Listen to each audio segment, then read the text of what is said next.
White blood cells are called leukocytes, and they are far less numerous than erythrocytes.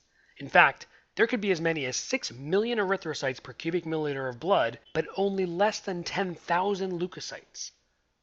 There are two classes of leukocytes. They're called granulocytes and agranulocytes.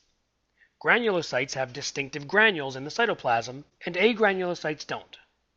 The granulocytes include neutrophils, basophils, and eosinophils. Monocytes and lymphocytes are agranulocytes. The production of leukocytes is called leukopoiesis, and it begins with the same hemopoietic stem cells as erythropoiesis does for red blood cells. Some hemopoietic stem cells differentiate into distinct types of colony-forming units, which then go on to produce specific types of leukocytes. For example, a bacterial infection may trigger the production of neutrophils, or an allergic reaction stimulates eosinophil production.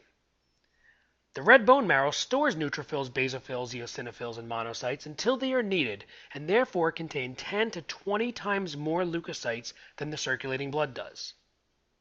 Lymphocytes begin developing in the bone marrow, but they often migrate to the thymus, where they complete the development before they colonize in the tissues of the lymphatic system. Circulating leukocytes don't stay in the blood for very long. Granulocytes circulate for about 4 to 8 hours, then migrate into the tissues, and they live about another 4 to 5 days. Monocytes travel in the blood for 10 to 20 hours. Then they migrate into the tissues and transform into a variety of macrophages. They can last as long as a few years. Lymphocytes, responsible for long-term immunity, they can survive for decades.